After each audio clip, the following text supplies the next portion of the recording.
Hey, good evening. It's November 2nd, Tuesday.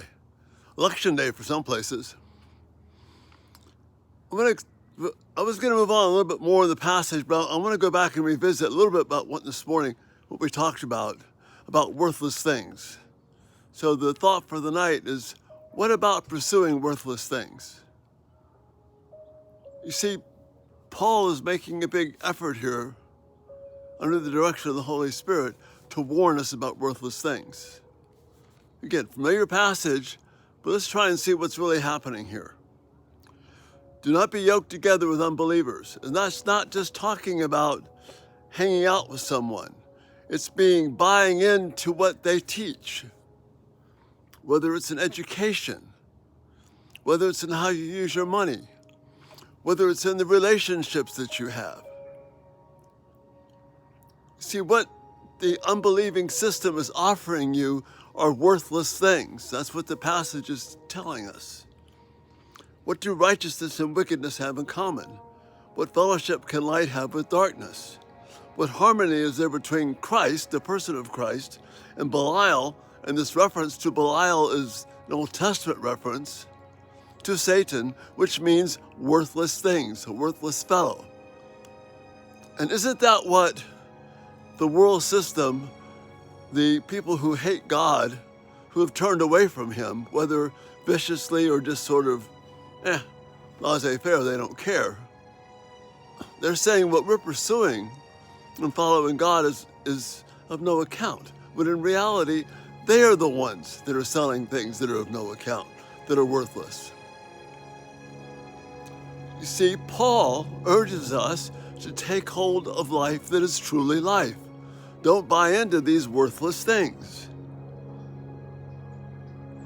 We don't have in common with the unbeliever. It's not just the person, it's what they're selling, it's what they're about.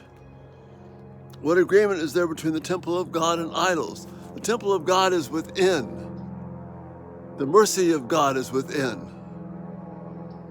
But the idols that folks worship, those are idols of wood and stone. They have no value except to admire their immediate beauty. That's it. There's nothing in there that can help you have peace, know God, that can settle that relationship between you and the person you look at in the mirror. For we are the temple of the living God. So this is what Paul is teaching us and encouraging us to consider. Don't pursue worthless things. So you pursue a relationship. You think it has something for you. You wind up being involved in this relationship and doing things that you weren't sure about to begin with. The further you go deeper into the relationship, you are trading things off so you can keep it. But the more you try and hang on to that relationship that's not centered on trying to honor God, the more despair comes, the more dissatisfaction comes. Because you know that relationship is not worth it. It becomes a worthless thing. And after you've given up way more than you should have, you see that it was in fact worthless. You've invested in things. I bought this possession. I've done this thing. I've been there. I've done that. I've got that. If I have the next computer, I'll be cool.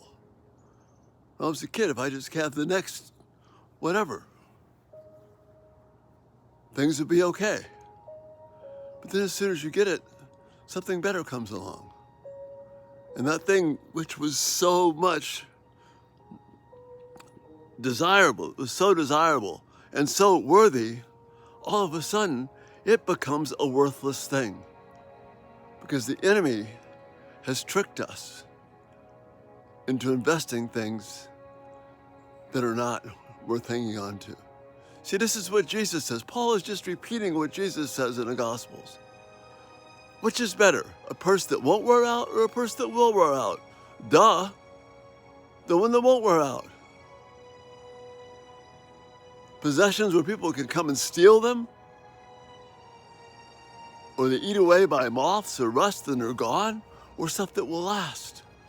See, relationships that are given over to bringing honor to God, not in some kind of a weird religious churchy way, but in a way that brings life, where you know someone is going to care for you no matter what, because they love God more than you, so they will be devoted to you. The only way someone can truly be devoted to you is if they do love God more than you. Because you know what? You and I are pains in the rear end. We are. Why would somebody continue to be with us? Because God has given someone the grace to do that.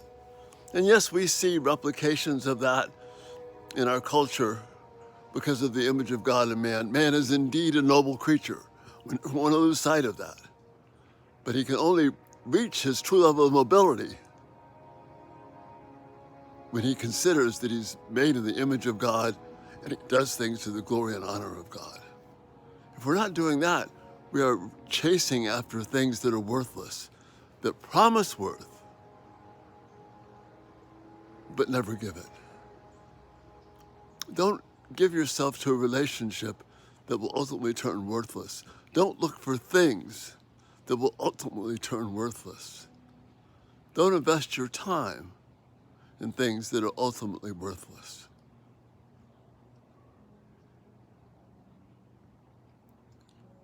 Don't give yourself to the next Netflix series thinking it'll be worth something, when all it is a way to pass the time, to masquerade that things are worthless. Take God at his word. Choose light rather than darkness. Turn away from the worthless things to the one thing that is truly, truly worthy. And that's Christ and all the riches that come with him. And that's the thought for this night.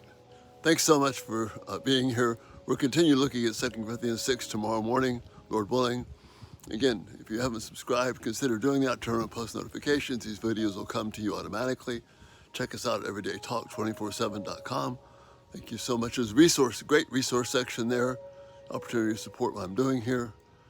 And this night, Lord, give you rest and peace and grace, because you're going to pursue things that have worth. Have a great evening. Good night.